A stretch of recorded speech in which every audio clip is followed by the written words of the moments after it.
El título del mensaje en el día de hoy es una pregunta. ¿El morir es ganancia? Esa es la pregunta. ¿El morir es ganancia? Y según van pasando los años, como les acabo de dar esta noticia, pues en una iglesia, ¿verdad?, tan numerosa, pues los hermanos, las hermanas se van poniendo mayor, y en el transcurso natural, aunque a veces se sale de lo que uno espera, ¿verdad?, en términos de que uno envejezca antes de morir. A veces eso cambia porque el Señor es el que sabe todas las cosas. Pero en una iglesia, ¿verdad?, que lleva tiempo y pues sin duda han empezado ya nuestros hermanos a partir con el Señor.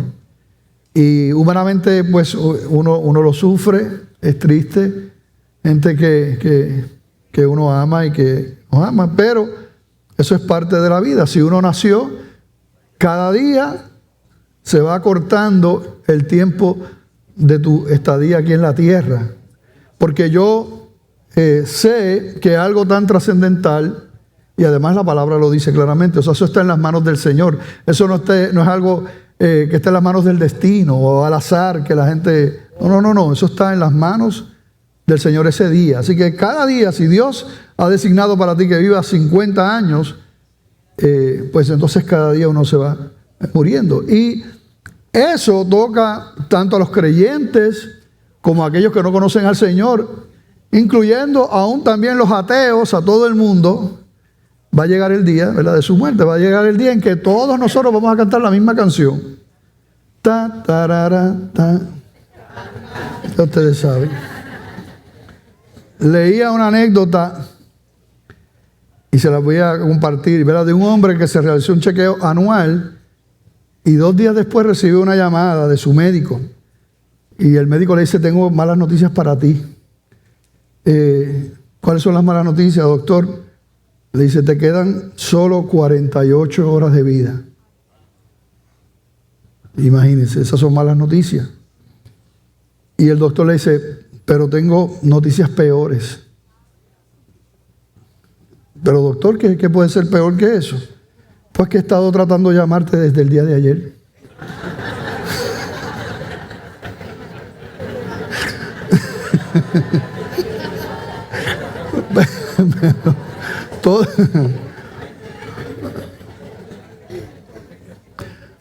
La muerte es, si no es el temor más grande de la humanidad, está entre los mayores, ¿verdad? Muchos afirman que es el temor número 1 del hombre, la muerte. Y muchos responden que la gente no sabe qué va a pasar. Pero para los creyentes, para los hijos de Dios, bueno, la Biblia habla tanto, ¿verdad? Pero de este tema, tanto y de tantas cosas hermosas, pero del tema de la muerte, o sea, la Biblia está llena de ese tema, de principio a fin, desde Génesis hasta Apocalipsis. A mí mismo la muerte me ha tocado de cerca. Yo soy el mayor de 4 hermanos, ¿verdad?, de padre y madre. Y un día me llamaron, ¿verdad?, que mi hermana de 37 años se acostó a dormir y murió. No estaba enferma, no estaba en el hospital. Así que imagínense esa noticia. Y luego mi papá le dio una embolia pulmonar, tenía 63 años, tampoco estaba malo de hospital ni nada de eso, y murió. Después mi hermano de 42 años murió. Que sí esperábamos esa muerte, ¿verdad?, porque muchos años de su vida estuvo en vicios y su cuerpo se lastimó, ¿verdad?, muchísimo. Y luego mi mamá a los 73. Así que me ha tocado de cerca ya este tema. Pero a la misma vez, en cada uno de esos momentos ha estado presente lo que la palabra de Dios dice Y yo le doy gracias al Señor por eso. Yo mismo he sido testigo de los creyentes en el lecho de muerte, con esa fe, con esa paz. Claro, somos humanos, pueden pasar cosas, pueden haber dudas, eso nos puede pasar a todos, pero en términos generales, esa fortaleza, sabiendo que el que ha prometido es fiel y conociendo esas promesas gloriosas para los hijos de Dios, es una bendición. También he visto cómo mueren las personas sin fe, sin esperanza, sin Dios, sin nada. Y tú lo ves gritando y lo ves tirándose y arrastrándose por todo el piso. Y yo los entiendo, porque no tienen nada. Pero los hijos de Dios lo tenemos todo. Y tenemos que ver las cosas por la palabra del Señor. Yo les invito a estar en pie. Vamos a leer en Filipenses 1, 21 al 24, estas palabras del apóstol Pablo a esta iglesia que se encontraba en Filipos. Y dice así la palabra del Señor. Porque para mí, está hablando el apóstol Pablo, el vivir es Cristo y el morir es ganancia. Mas si el vivir en la carne resulta para mí en beneficio de la obra, no sé entonces qué escoger. Porque de ambas cosas estoy puesto en estrecho, teniendo deseo de partir y estar con Cristo, lo cual es muchísimo mejor. Pero quedar en la carne es más necesario por causa de vosotros. Pablo sabía muy bien en quién había creído. Cuando le hablaba a Timoteo, a su discípulo Timoteo, en 2 de Timoteo 1:12, dijo lo siguiente: por lo cual asimismo padezco esto, pero no me avergüenzo, porque yo sé a quién he creído y estoy seguro que es poderoso para guardar mi depósito para aquel día. Y implicando aquí, ¿verdad?, la muerte, pero él sabe en quién ha creído, cuáles son las promesas. Él sabía muy bien. Tengo una cita por aquí, la pueden leer conmigo en las pantallas, del príncipe de los predicadores de Charles Spurgeon.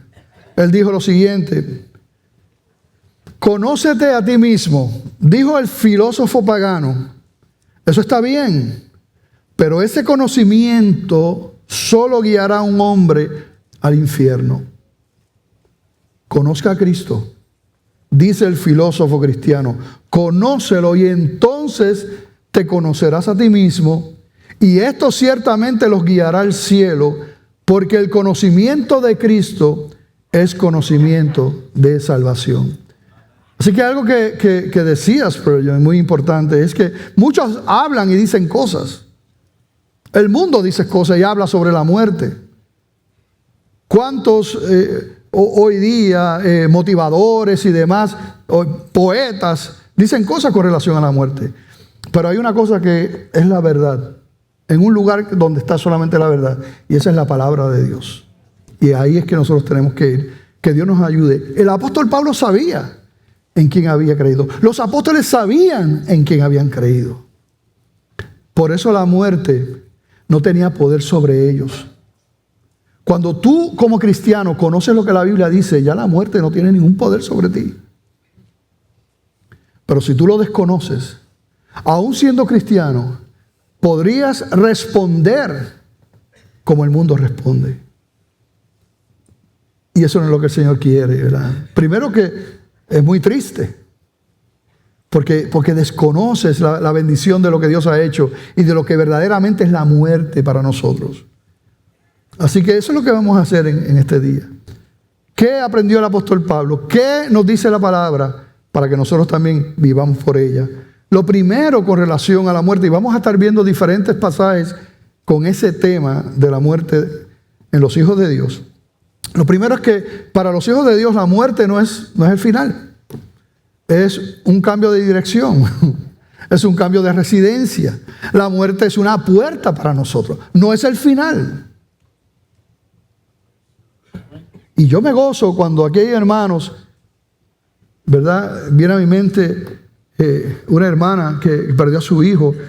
Y cómo ella me habla en tiempo presente cuando me habla de su hijo. ¿Verdad? Como si estuviera también aquí, pero no está aquí, partió con el Señor. Pero es que ella sabe dónde está. Ella sabe lo que Cristo ha prometido. Y sabe que no quedó ahí muerto, no. O sea, eso fue una puerta para estar con el Señor. Y está vivo y coleando en la presencia del Señor. Vivito y coleando, como decimos en Puerto Rico. Y me gozo cuando ella me habla así. Y no es fácil perder un hijo. Pero es un cambio de residencia. Jesucristo le decía a los discípulos en Juan 14, del 1 al 6, porque llegó el momento en que él iba a morir y se lo está diciendo a los discípulos. Ellos se turban y es entendible, pero si tú eres el que ha hablado de vida eterna, el Dios con nosotros, ¿cómo es que ahora tú dices que vas a morir? Pero era parte necesaria, vamos a ver, para poder derrotar al pecado, el poder del pecado y poder derrotar el poder de la muerte. Cristo tenía que morir. Pero cuando le dicen eso, ellos no entendían. Y se turbaron y se angustiaron. Y el Señor Jesús le dice lo siguiente, palabras hermosas. No se turbe vuestro corazón. Creen en Dios. Creed también en mí. En la casa de mi Padre muchas moradas hay. Si así no fuera, yo os lo hubiera dicho. Voy pues a preparar lugar para ustedes. Y si me fuera y os preparar el lugar, vendré otra vez y os tomaré a mí mismo, para que donde yo estoy, ustedes también estén. Y sabéis a dónde voy y sabéis el camino. Entonces, Tomás le dice, Señor, no sabemos a dónde vas, ¿cómo pues podemos saber el camino? Jesús le dice, yo soy el camino, la verdad y la vida. Nadie viene al Padre sino por mí. Así que Cristo está diciendo, mira, yo tengo que irme. Yo voy a preparar un lugar para ustedes, una casita para ustedes en el reino de Dios. ¿Cuántos dicen gloria a Dios por eso? ¿Ok? Así que si tú nunca pudiste tener una casita aquí a tu nombre, no importa, tienes una casita allá a tu nombre por la gracia del Señor Jesús, ¿verdad? Y esa es la que importa, porque lo de aquí perece, pero aquello es eternamente y para siempre. Así que nunca tenemos que decir de un creyente que se fue, sino más bien tenemos que decir que ha llegado. Nuestro querido hermano, Papo, pues mira, no es que se fue, sino que llegó a su destino, llegó al cielo, a su casa, para la gloria del Señor. Así que Cristo habló de eso, no se turben. Yo voy a preparar lugar para ustedes. Eso es parte. Segundo, Cristo destruyó, como dije, el aguijón de la muerte, que era el pecado. Y vamos a leer para eso lo que el apóstol Pablo le dice a la iglesia en Corinto, en el capítulo 15, del 53 en adelante. Y esto es importante porque nosotros no decimos las cosas porque sí. Los niños dicen las cosas porque sí. Los ignorantes dicen las cosas porque sí. O repiten las cosas como el papagayo, sin un fundamento y sin un argumento. Es importante lo que estamos haciendo, porque no solamente es hablar, sino lo que la palabra habló y nos dice con relación a la muerte. Y mira lo que dice aquí, del 53 en adelante, porque es necesario que esto corruptible se vista de incorrupción y esto mortal se vista de inmortalidad. Y está hablando del cuerpo. Este cuerpo que se pudre, es necesario que se vista de incorrupción, que ya no se puede corromper, ya no se puede podrir. Y esto mortal se vista de inmortalidad. Y cuando esto corruptible se haya vestido de incorrupción, o sea, cuando pase ese cambio, ya no de un cuerpo que se puede morir, ¿verdad? Que se puede podrir. Y esto mortal se haya vestido de inmortalidad, entonces, mire lo que pasa para los hijos de Dios, porque aquí se está hablando a los hijos de Dios. Mira lo que pasa. Entonces se cumplirá la palabra que está escrita. Sorbida es la muerte en victoria. Y esa palabra no la entendemos en Puerto Rico. Eso es sorbida. Pero lo que estaba realmente, la implicación, si lo leemos en otra traducción, es que la muerte ha sido devorada por la victoria. Qué hermoso. Así que el Señor está diciendo, ¿verdad?, a través de su palabra a los corintios, la muerte ha sido devorada por la victoria. Y después continúa, ¿dónde está, oh muerte, tu aguijón? ¿Dónde, oh sepulcro, tu victoria? Ya que el aguijón de la muerte es el pecado y el poder del pecado es la ley. Mas gracias sean dadas a Dios que nos da la victoria por medio de ¿quién? De nuestro Señor Jesucristo. Ahora, ¿Por qué la muerte ha sido devorada por la victoria? ¿Cuál es la implicación detrás de esa aseveración que el apóstol Pablo le dice a los Corintios? Bueno, porque es por la obra de Cristo y eso es lo que vamos a ver. Es a través del sacrificio de lo que Él hizo. Él conquistó, como les dije, el pecado y conquistó la muerte también. Así que la victoria la recibimos nosotros los hijos de Dios, ¿verdad? Por la gracia de Jesucristo. Él es el Salvador y toda la gloria es para Él. Ninguno de nosotros pudo haber hecho eso. Lo vamos a ver también más adelante.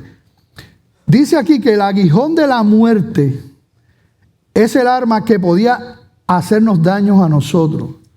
Y que ese aguijón era el pecado, dice aquí. Un aguijón es algo que hace daño. En este caso, un daño terrible porque mata. Y la Biblia nos dice que el pecado, mira el asunto, el pecado mató a toda la humanidad. Adán y Eva pecan y dice la Escritura que entonces esa muerte, esa naturaleza caída pasó a todos los hombres. Todo el mundo peca porque es parte de su naturaleza. Así nace todo el mundo después de Adán y Eva condenados, es lo que vemos en la Escritura. Y nadie se libra de eso. Absolutamente nadie. En el Salmo 51:5, el salmista decía: he aquí, en maldad he sido formado, y en pecado me concibió mi madre. Esa es la realidad. Nosotros no somos pecadores porque pecamos porque somos pecadores. Ya eso viene como parte de ese pecado que esa naturaleza caída que hemos heredado por causa de la desobediencia de Adán y Eva. Y la Biblia es muy clara con relación a esa condición en la que nace todo el mundo. Romanos 3:10 en adelante, mira lo que dice. Y hoy vamos a estar leyendo bastante, así que quédense conmigo leyendo, ¿verdad?, lo que nos dice la palabra del Señor. Amén. Amén. Dice aquí, versículo 10, Romanos 3:10. Como está escrito, no hay justo ni aun uno. ¿Cuántos no hay justos? Ni uno. No hay quien entienda, no hay quien busque a Dios. Ya eso choca con lo que a veces uno escucha por ahí, gente buscando. No hay quien busque a Dios. Todos se desviaron, aún se hicieron inútiles. No hay quien haga lo bueno, no hay ni siquiera uno. Sepulcro abierto es su garganta, con su lengua engañan. Veneno de áspides hay debajo de sus labios. Su boca está llena de maldición y de amargura. Sus pies se apresuran para derramar sangre. Quebranto y desventura hay en sus caminos, y no conocieron camino de paz. No hay temor de Dios delante de sus ojos. Pero sabemos que todo lo que la ley dice, lo dice a los que están bajo la ley, para que toda boca se cierre y todo el mundo quede bajo el juicio de Dios. Lo que nos está diciendo aquí es la condición natural del hombre espiritualmente. Está muerto. Todos hemos pecado y por causa de eso hay una separación de Dios. Y lo que está diciendo aquí es que la ley nos muestra a todos que somos pecadores, porque no hay un solo ser humano que pueda cumplir la ley a cabalidad. Teóricamente uno se podría salvar por cumplir toda la ley. Teóricamente. Pero ¿qué pasa? Nadie puede cumplir toda la ley. La misma Biblia dice que el que diga que no ha pecado hace a Dios mentiroso. Y la verdad no está en él. Pero mira lo que dice el versículo 20. Dice, la ley le cierra la boca a todo el mundo, porque todos han pecado. Y el versículo 20 dice: ya que por las obras de la ley ningún ser humano será justificado delante de él. O sea, nunca fue el propósito de la ley y de los mandamientos salvarnos, justificarnos. Porque para tú ser justificado por la ley tendrás que cumplirlos completos. Nadie puede. Y aquí lo dice: por las obras de la ley ningún ser humano será justificado delante de él. Porque por medio de la ley es el conocimiento del pecado. Así que el propósito de la ley fue mostrarnos a nosotros nuestro pecado. Pero jamás y nunca salvarnos a través de cumplir la ley, porque nadie podría hacer eso. Lo que la ley hizo fue mostrarnos a nosotros que somos pecadores. Y es posible que cuando uno se compara con otros hombres en la tierra, y a lo mejor con personas que han matado a otra gente y han hecho barbaridades y esto y lo otro, a lo mejor usted en esa comparación con otro hombre o con otra mujer, usted es tremendo, decente, tremendo. El problema es que cuando nosotros nos comparamos, nuestra pobre justicia no es con otro hombre, es con Dios. Y cuando nosotros nos comparamos con la justicia de Dios, todo el mundo queda, en buen puertorriqueño, ¿cómo queda? Frito. ¿Ok? Buen puertorriqueño. Cuando nos comparamos con Él. Pero gloria a Dios, porque hubo uno que sí daba el grado, nuestro Dios y Señor Jesucristo, perfecto, santo, que estuvo dispuesto a dar su vida por nosotros. Si seguimos leyendo, mira Romanos 3:21 en adelante, seguimos leyendo el mismo capítulo, dice, pero ahora aparte de la ley, mira lo que dice la Biblia. Ya hablamos de la ley. ¿Te puede salvar la ley? ¿Te puede salvar cumplir la ley? ¿Fue la ley dada para ese propósito? No, para mostrar nuestro pecado. Ahora, mira lo que dice, un pero. Pero ahora, aparte de la ley, se ha manifestado la justicia de Dios, testificada por la ley y los profetas, o sea, por el Antiguo Testamento, la justicia de Dios por medio de ¿qué? De la fe en Jesucristo, para todos los que creen en Él, porque no hay diferencia. Por cuanto todos pecaron y están destituidos de la gloria de Dios, no había nadie fuera de eso. No había diferencia, todos destituidos de la gloria de Dios. Pero ahora siendo justificados, ese versículo 24 me encanta, siendo justificados gratuitamente por su gracia, mediante la redención que es en Cristo Jesús, a quien Dios puso como propiciación por medio de la fe en su sangre, para manifestar su justicia a causa de haber pasado por alto en su paciencia los pecados pasados, con la mira de manifestar en este tiempo su justicia, a fin de que Él sea el justo y el que justifica al que es de la fe de Jesús. Mira ese versículo, vamos a verlo otra vez. Con la mira de manifestar en este tiempo su justicia, a fin de que Él sea el justo. Él es el justo y Él es el que justifica al que es de la fe de Jesús. ¿Cuántos hay aquí de la fe de Jesús? Pues esa justificación viene solamente de Él. Por eso es que el versículo 27 dice, es que la palabra es hermosa. Versículo 27 dice, ¿dónde pues está la jactancia? O sea, ¿quién se las puede echar? ¿Quién se puede gloriar de su salvación? ¿Quién se puede gloriar de lo que ha recibido? ¿Quién puede gloriarse porque cuando muera va a estar en la presencia del Señor y no en un infierno? ¿Quién puede? Nadie. Porque es a través de la fe, de un regalo que el Señor nos ha dado en Cristo Jesús. Y seguimos ahí en Romanos, pero pasamos unos cuantos capítulos, al capítulo 7, y mira lo que sigue diciendo el apóstol Pablo en Roma. Dice, así también vosotros, hermanos míos, habéis muerto a la ley mediante el cuerpo de Cristo. Mira lo que dice, o sea, ya la ley no los puede tocar a ustedes, porque ustedes por el cuerpo de Cristo ya murieron a la ley, al poder que la ley podía tener sobre ustedes, para que seáis de otro, dice el versículo, ahora del que resucitó de los muertos, a fin de que llevemos fruto para Dios. Porque mientras estábamos en la carne, las pasiones pecaminosas que eran por la ley obraban en nuestros miembros, llevando fruto para muerte. Así estábamos nosotros.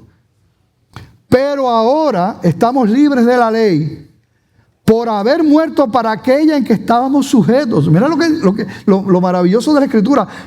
Ya están libres de la ley, porque ustedes murieron en Cristo.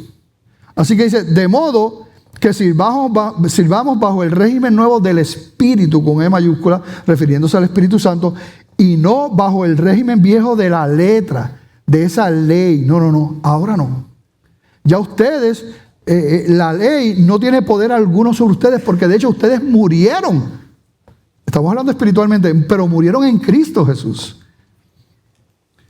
Versículo 7, ¿qué diremos pues? La ley es pecado, porque entonces aquí eso podría confundir. Pero espérate, la ley es pecado, está mal. Y dice, no, en ninguna manera. Pero dice el apóstol, pero yo no conocí el pecado sino por la ley. Porque tampoco conociera la codicia si la ley no dijera, no codiciarás. Mas el pecado, tomando ocasión por el mandamiento, produjo en mí toda codicia, porque sin la ley el pecado está muerto. O sea, si no hubiera una ley, pues mira, el pecado no tiene poder. Si aquí en Puerto Rico no hubiera ninguna ley, ninguna leyes, ¿qué poder tendría el Estado si tú haces algo que está mal? Es que para empezar, pues no hay nada mal, porque no hay una ley que te diga que hay algo mal. Para que a ti te den un ticket, porque tú vas en 128 millas por hora en zona escolar, que debe ser como $100,000 de multa más o menos. Te dan eso, ¿por qué? Porque la ley dice que no puedes pasar yo creo que es ¿cuánto? 15. De 15 millas por hora. Pero si no hubiera la ley y un guardia te para, tú vas a 120 millas por hora, no pueden hacerte nada. Ahora, la ley te mató. Pues es lo mismo aquí.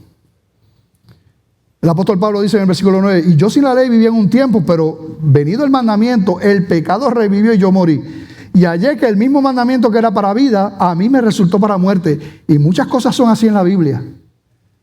Algo que para los hijos de Dios representa vida porque le han entregado su vida a Cristo y están caminando en esa senda de obediencia para la gloria de Dios, que es algo que produce vida, en aquellos que los rechazan, eso mismo los condena.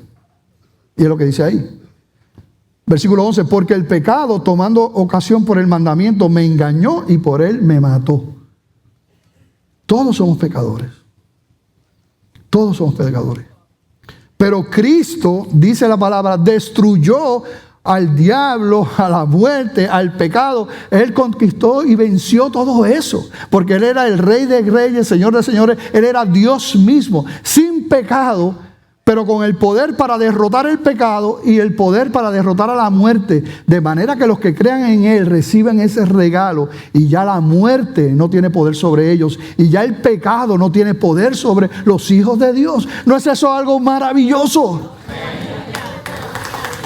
¿No es eso algo maravilloso? Porque yo te voy a decir algo. Tú hoy harás algo que te condena. Me encantan esos silencios de ustedes. Tú hoy harás algo que te condena. Si tú no oras hoy o oraste hoy como se supone, eso viola lo que dice la palabra. Si tú no consideraste la palabra como... Eso viola la palabra. Si tú supiste hacer lo bueno y no lo hiciste, eso viola la palabra. Si tú tienes rencores en tu corazón y no has perdonado, eso es pecado. Si tú no te llevas con alguien y tienes mala voluntad, eso es pecado. Si tú no te congregas como dice la palabra que te debes congregar, eso es pecado. Si tú eres avaricioso, codicioso, aquí lo que te importa es tu dinero, tus bienes materiales y el reino no me importa, es secundario, eso es pecado.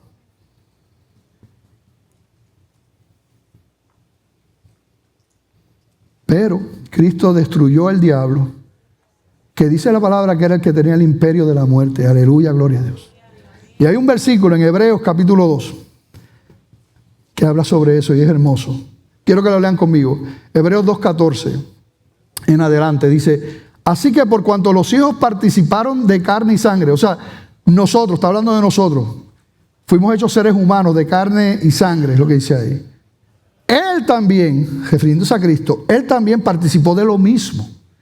Y aquí nos explica un poquito por qué Cristo tuvo que morir. Para podernos representar Dios con nosotros, Emmanuel, Jesús, para podernos representar, Él tenía que ser como nosotros. Eso es lo que dice aquí. Dice, Él también participó de lo mismo, se hizo hombre, para destruir por medio de la muerte al que tenía el imperio de la muerte, esto es al diablo. O sea, Él tenía que hacerse un hombre, tenía que pasar todo eso y tenía que pagar el precio del pecado, que es la muerte.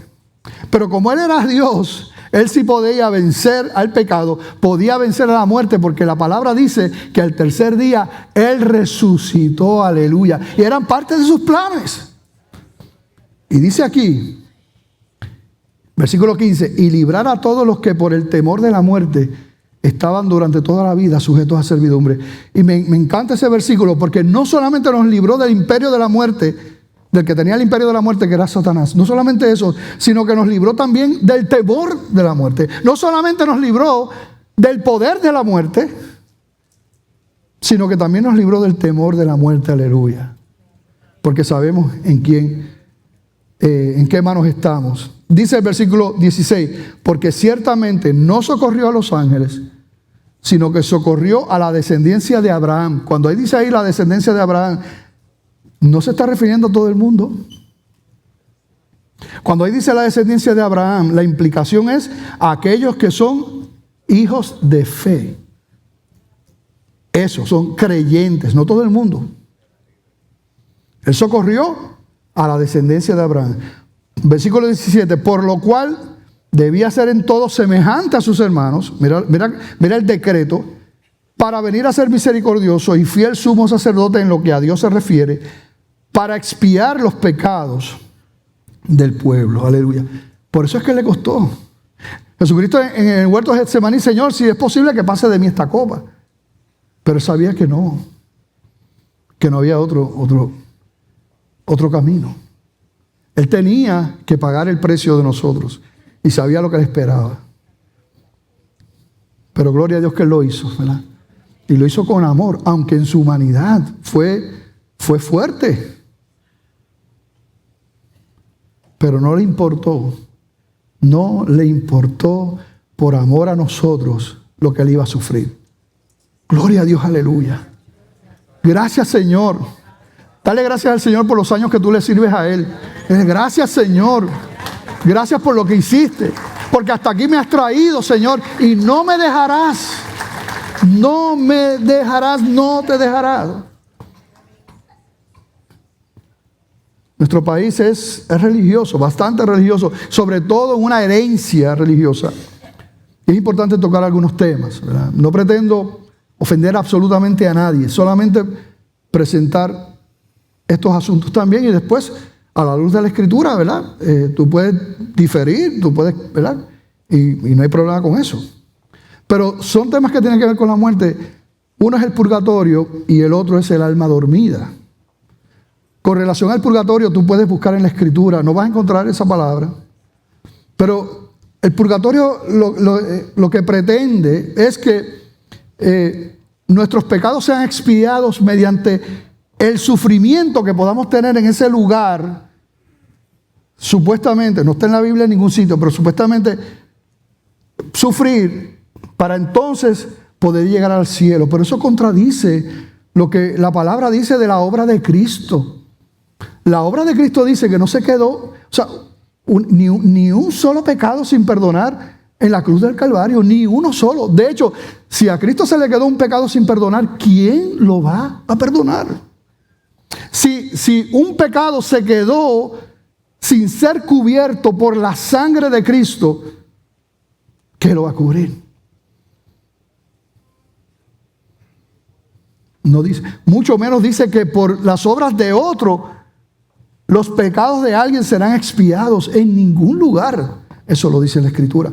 Si nosotros vamos a Hebreos capítulo 10, versículo 11 en adelante, mira lo que dice la palabra. Dice, y ciertamente todo sacerdote, refiriéndose a los del Antiguo Testamento, está día tras día ministrando y ofreciendo muchas veces los mismos sacrificios que nunca pueden quitar los pecados. O sea, aquellos, ustedes saben que eran muchísimos sacrificios, pero dice aquí que aquellos sacrificios de animales no podían quitar los pecados. Pero Cristo, que muchos peros, son importantes los peros en la Escritura, pero Cristo, habiendo ofrecido, ¿cuántas veces? Una vez, ¿para cuánto tiempo? Para siempre. Todos esos son absolutos. ¿Cuántos sacrificios? Todos esos son absolutos. Un solo sacrificio, que es el mismo, por los pecados. Mira lo que dice ahí, se ha sentado a la diestra de Dios. ¿Por qué? Porque ya está hecho. Dice ahí, de ahí en adelante, esperando hasta que sus enemigos sean puestos por estrado de sus pies, porque con una sola ofrenda, ¿cuál fue esa ofrenda? El sacrificio de Cristo. Hizo perfectos, otro absoluto, ¿para cuánto tiempo? Para siempre a los santificados. Eso es lo que dice la palabra. Claro, esos son los que han aceptado, los que son parte de ese plan, de ese pueblo escogido. Porque el universalismo que dice que todo el mundo es salvo y que Dios no condena a nadie, eso no pasa el filtro tampoco de la palabra. Pero aquellos que escuchan su voz y le siguen, esas son las grandes promesas. Eso con relación al purgatorio. Otra doctrina que se habla cuando hablamos sobre la muerte de los hijos de Dios, de las personas, se habla del alma dormida. ¿Y qué es eso del alma dormida? Bueno, que mucha gente cree que cuando un cristiano, un creyente se muere, pues entra en un sueño ahí y se queda en un sueño ahí por siglos, hasta que Cristo venga a buscar su iglesia. Y entonces resucita. Pero que mientras está durmiendo. O sea, en esa doctrina, que tampoco la Biblia habla de esto, pero en esa doctrina, ahora puedo entender un versículo que lo vamos a ver más adelante, que confunde. Quizás, ¿verdad? Si no vemos lo otro. Pero en esa doctrina, o sea, todo el que ha muerto en Cristo está durmiendo. Vamos a ver si eso pasa al filtro de la palabra. En el monte de la transfiguración, que estaba Jesús y los discípulos allí, estaba Dios. ¿Quién más estaba allí? Moisés y Elías. Adiós, pero no estaban durmiendo. No estaban durmiendo. Se supone que estaban durmiendo. Cuando Esteban estaba a punto de morir, que lo estaban apedreando allí, él no dijo en esa oración que él hizo: Señor, que la tumba me reciba, ¿verdad? No le pidió a la tumba que lo recibiera. Dijo: Señor Jesús, recibe mi espíritu. El ladrón de la cruz, que se arrepintió de sus pecados, rindió su vida a Cristo en la cruz del Calvario, uno sí, otro no, que le dijo: Señor, acuérdate de mí cuando estés en el paraíso, cuando vengas al paraíso. Estoy parafraseando, pero las palabras de Jesús fueron contundentes. De cierto te digo que hoy estarás conmigo en el paraíso. Aleluya. Hoy. Cuando un hijo de Dios cierra los ojos, porque muere, cierra los ojos y los abre, ahí está en la presencia del Señor, ahí ya. Es lo que dice ahí. Inmediatamente. De hecho, el apóstol Pablo, parte de lo que nosotros leímos, él dice que prefiere estar ausente del cuerpo. Nosotros no lo leímos, por eso está en 2 Corintios capítulo 5, versículo 8. Él dice que prefiere estar ausente del cuerpo y presente al Señor. Y eso lo menciona una y otra vez. O sea, la implicación: cuando yo estoy ausente de mi cuerpo, estoy presente en el Señor. Así que la evidencia es clara. El mismo apóstol Pablo, ¿cómo era que decía a los filipenses? Dice, ¿verdad?, que él quería estar con Cristo, que eso era ganancia, que para él era muchísimo mejor partir y estar con el Señor. ¿Es esa la implicación de estar muerto ahí? No pasa el filtro de la palabra. Eso viene, porque a lo mejor usted dice: ¿pero dónde sale eso? Bueno, hay un versículo en Tesalonicenses que dice que los muertos en Cristo resucitarán primero. Y entonces entonces, ¿verdad? Y unas implicaciones: están dormidos. Pues entonces cuando venga Cristo, es que entonces los que murieron antes, que durmieron, entonces resucitarán primero. Pero cuando uno estudia la palabra, uno ve que ahí se refiere, obviamente porque es que la evidencia es contundente de que nosotros estamos en la presencia del Señor. De hecho, en Apocalipsis también vemos otra imagen donde están las almas de que los que fueron martirizados y no estaban durmiendo. Aquellas almas le dicen al Señor: ¿cuándo tú vas a vengar nuestras muertes? Y el Señor le dice: tienen que esperar hasta que otros mueran como ustedes. No estaban durmiendo. Así que, pero nosotros vemos una separación entre el cuerpo y el espíritu. El espíritu va al Señor, pero el cuerpo va a la tierra. Entonces dice la palabra, habla de unos cuerpos glorificados. Cuando Cristo venga, lo que dice ahí, que entonces resucitarán primero, se refiere a los cuerpos entonces que serán glorificados. Pero nuestro espíritu inmediatamente está en la presencia del Señor, disfrutando allí. Bueno, Jesucristo, esta historia la podemos leer en Lucas 16. El rico y Lázaro, está Cristo hablando. Pero aquí hay unos principios importantes que vemos sobre la muerte también de los hijos de Dios. Mira lo que dice Lucas 16, 19. Había un hombre rico que se vestía de púrpura y de lino fino y hacía cada día banquete con esplendidez. Había también un mendigo llamado Lázaro que estaba echado a la puerta de aquel lleno de llagas, y ansiaba saciarse de las migajas que caían de la mesa del rico, y aún los perros venían y le lamían las llagas. Aconteció que murió el mendigo y fue llevado por los ángeles al seno de Abraham. Y murió también el rico y fue sepultado. Y en el Hades alzó sus ojos estando en tormentos y vio de lejos a Abraham y a Lázaro en su seno.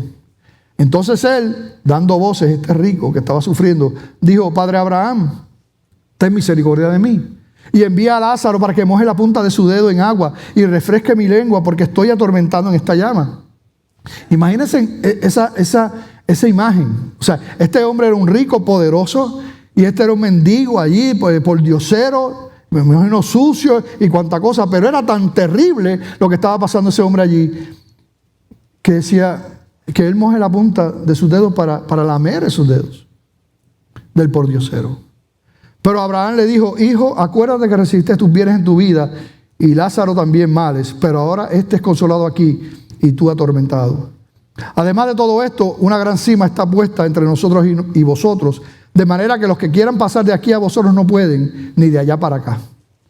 Entonces le dijo: te ruego pues, padre, que le envíes a la casa de mi padre, porque tengo 5 hermanos, para que les testifiques, a fin de que no vengan ellos también a este lugar de tormento. Y Abraham le dijo: a Moisés y a los profetas tienen, óiganlos. Él entonces dijo: no, padre Abraham, pero si alguno fuere a ellos de entre los muertos, se arrepentirán. Mas Abraham le dijo: si no oyen a Moisés y a los profetas, tampoco se persuadirán, aunque alguno se levantare de los muertos. Entonces vamos a ver en esta historia que nos presenta el Señor Jesús unas verdades importantes con relación a la muerte. Primero, este hombre estaba plenamente consciente después de la muerte. No estaba en un sueño, no había perdido la memoria, sabía todo, conocía a su familia, estaba preocupado por ellos. 2, el hombre estaba en tormentos terribles. Dice allí, atormentado en esta llama. Y esas imágenes las presenta la Escritura una y otra vez. Hay gente que dice que creen en Cristo, pero que no creen en el infierno. Pues no creen en Cristo, porque Cristo es el primero que está hablando del infierno. Además, el destino de este hombre estaba fijado irrevocablemente. No había manera. Como dijo él, tú no puedes pasar de allí, de aquí para allá, de allá para acá. Una vez uno muere, se acabó la oportunidad. La Biblia es clara con eso. Es en vida que el Señor está haciendo un llamado. Tú estás aquí, si tú nunca le has entregado tu vida al Señor, tienes la oportunidad hoy de recibir a Cristo si te arrepientes de tus pecados y crees en Él como el único camino. Hay esperanza para ti hoy, después de la muerte no. No importa las oraciones que se puedan hacer, no hay esperanza. Este hombre se conocía a sí mismo lo suficiente como para reconocer que él se merecía estar allí. Además, reconoció que la única forma de no estar allí era mediante el arrepentimiento. Él pidió que fueran y le testificaran a sus hermanos para que no terminaran en ese lugar.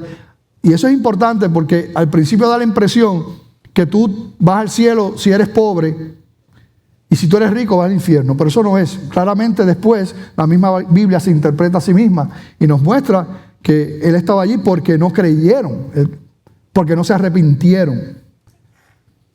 Y cuando allí la Biblia dice: a Moisés y a los profetas tienen, óiganlos, lo que le está diciendo Jesucristo es, en este caso, ¿verdad?, en el ejemplo, en esta historia de padre Abraham, le está diciendo: tienen a la palabra de Dios.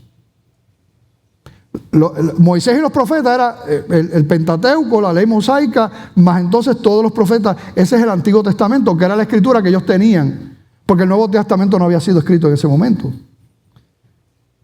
Y entonces él dice: no, tienen la Biblia, tienen la palabra del Señor.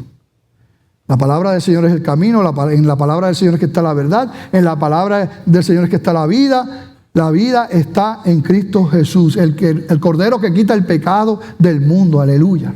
El que se arrepiente y viene a Él, encuentra sus brazos abiertos de par en par. Que muchas cosas contrarias a lo que a veces uno escucha. Pero esta es la verdad, esta es la palabra de Dios. Y que nosotros podamos entender lo que es la muerte. Mira, que Dios te sane a ti de una enfermedad mortal no es el gran milagro. Que Dios te levante de una cama, de un hospital, cuando te han dado 48 horas de vida, no es el gran milagro. El gran milagro es que tú seas salvo eternamente y para siempre por el sacrificio de Jesucristo. Ese es el gran milagro.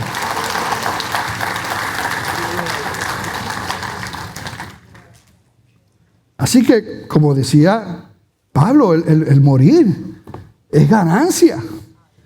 Ahora yo les pregunto a ustedes, ¿cuántos se quieren morir de los que están aquí? Que levanten la mano. ¿Ah? Bueno, ¿pero qué es eso?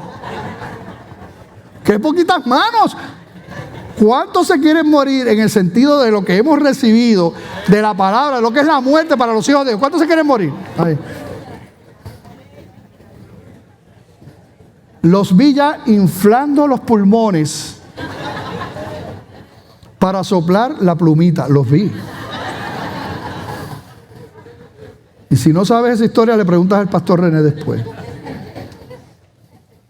Sabemos que son procesos. Dios entiende eso. Jesucristo lloró. Hay una humanidad, hay una tristeza, sobre todo porque hay una separación de los seres que uno ama.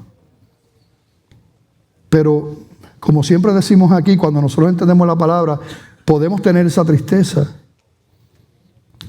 Pero es una tristeza que tiene que estar forrada en gozo, sabiendo lo que es la muerte para los hijos de Dios.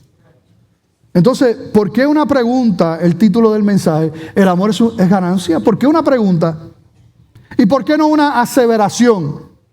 Como dice el apóstol Pablo, el amor es ganancia. El amor también es ganancia. El morir es ganancia. ¿Por qué no una aseveración y una pregunta? Bueno, porque para los hijos de Dios, por lo que hemos visto, el morir es ganancia. Es tremendo. Es encontrarnos con el Señor. La Biblia dice que allí no hay llanto, dolor, enfermedad, angustia, tristeza, nada de eso. Traiciones, no. En la presencia del Señor. La Biblia habla de unos cielos nuevos y una tierra nueva.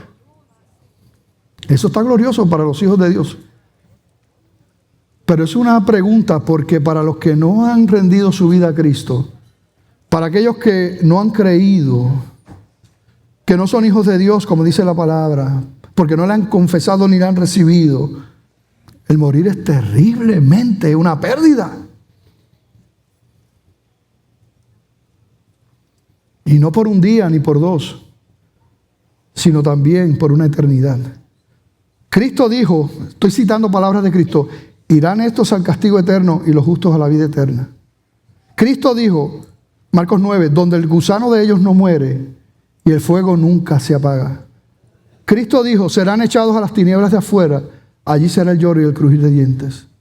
Cristo dijo en Mateo 13, en 3 ocasiones los echarán en el horno de fuego, allí será el lloro y el crujir de dientes.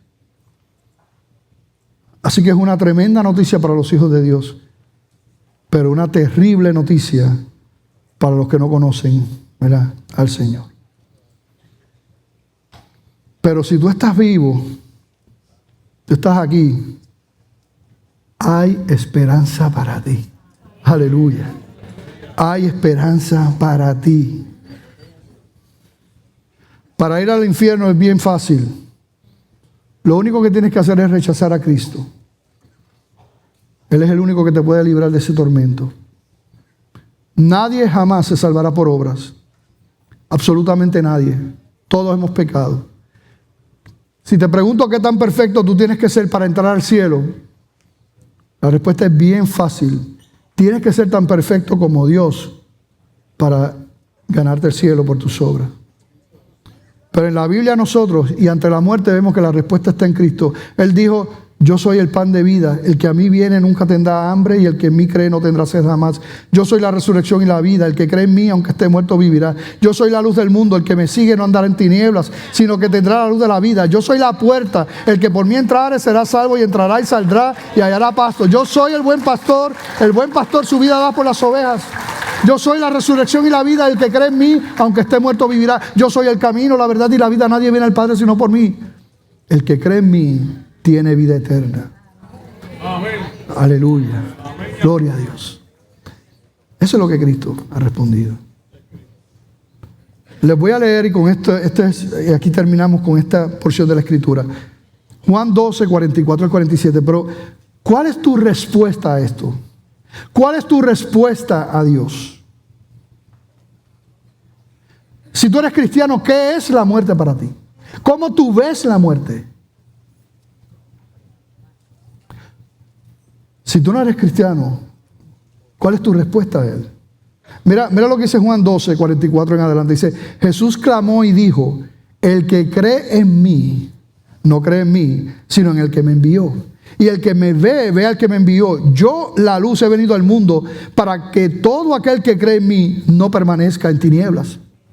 Al que oye mis palabras y no las guarda, yo no le juzgo, porque no he venido a juzgar al mundo, sino a salvar al mundo. Pero mira lo que dice el versículo 48. El que me rechaza y no recibe mis palabras, tiene quien le juzgue la palabra que he hablado. Ella le juzgará en el día postrero. ¿Cuál es tu respuesta? Yo doy gracias al Señor porque yo sé, mi hermana Aisha, que murió a los 37 años repentinamente, la primera que muere de nuestro círculo íntimo familiar, 37 años, dejó a 2 niñas, una de 13 y una de 15 años, muy fuerte. Yo viajo a Pensilvania y estoy allí dando el servicio, ofreciendo el servicio funeral de mi hermana. Ella está ahí, su cuerpo, ¿verdad? Porque yo sé que ella no está ahí, su cuerpo. Y yo estoy allí y estoy dando el mensaje de la palabra del Señor. Y en un momento dado empiezo a hablar de mi hermana Aisha. Porque Dios la usó a ella para que yo llegara a la iglesia. Yo había ido una vez a la iglesia y después no volví, no quería saber nada de eso.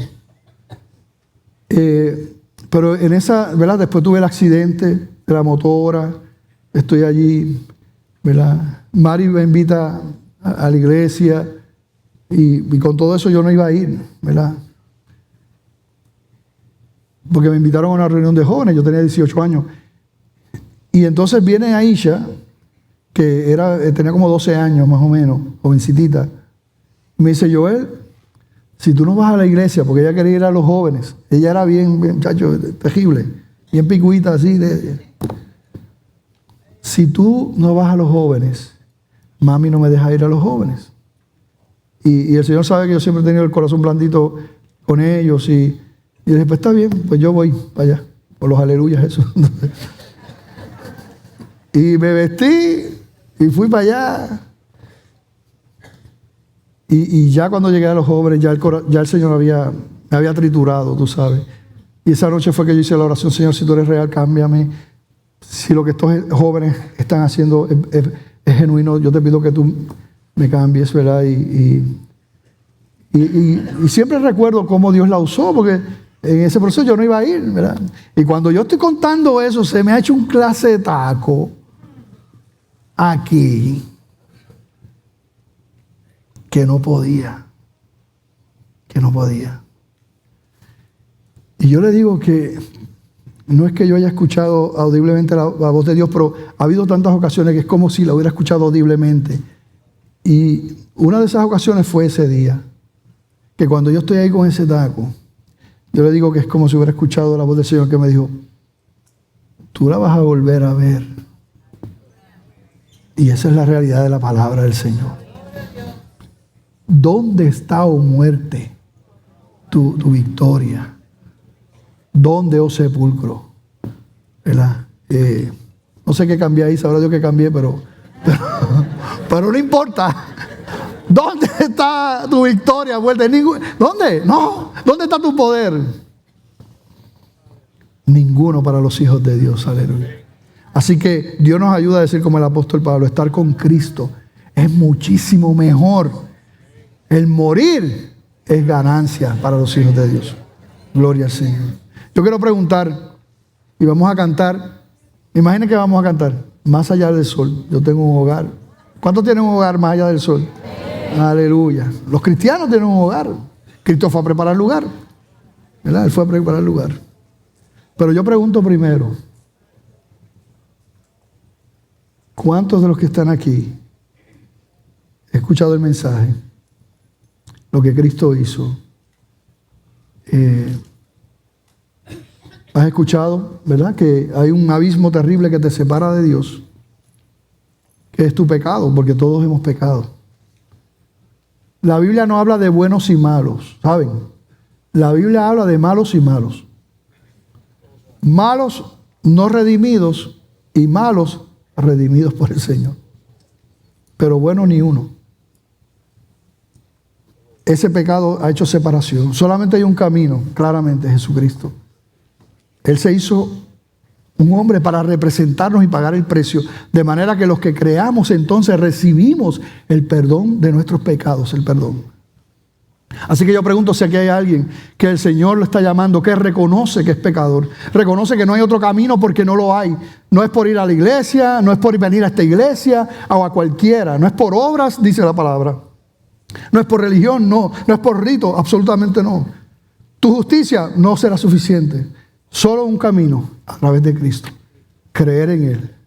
Y el que tenga eso, y el que haga eso, recibe la promesa de la vida eterna. Así que yo pregunto si hay alguien que hoy, ¿verdad?, reconociendo esas verdades, levanta su mano y dice: Señor, perdóname, yo te necesito, yo rindo mi vida a ti, creo que tú eres el camino, la verdad y la vida, te necesito. Pero no salgas de aquí si verdaderamente has entendido, ¿verdad? Y has entendido lo que implica enfrentar la muerte también sin Cristo. Pero que de corazón dice: Señor, perdóname porque yo te he dado la espalda. Ayúdame, Señor. Y lo hace públicamente levantando su mano. Si hay alguien que toma esa decisión, levanta tu mano, yo quiero orar por ti. Si hay alguien que está tomando esa decisión en este día, que reconoce su pecado y que no quiere salir de aquí con las consecuencias que implica ese pecado. ¿Habrá alguien que toma esa decisión? Voy a hacer una oración. Padre, si aquí hay alguna vida que tú estás llamando, te pido que rompas toda cadena, Dios mío. Si no es el tiempo, Señor, tú eres un Dios soberano, Padre. Pero los presentamos a ti en el nombre de Jesús. Pregunto, ¿habrá alguien que en este día dice: Señor, perdóname? Y levanta su mano. No salgas de aquí si el Señor te está llamando. Solamente digo, la muerte es hermosa cuando el Señor nos llama. Cuando alguien se quita la vida, eso es lo más terrible que hay. La afrenta más grande que le podemos dar a Dios en este tema es que nos quitemos la vida. Siempre hay esperanza. Si necesitas ayuda, busca ayuda. No te quedes callado, ¿verdad? Así que hablamos de la muerte cuando el Señor nos llama en su tiempo. Amén.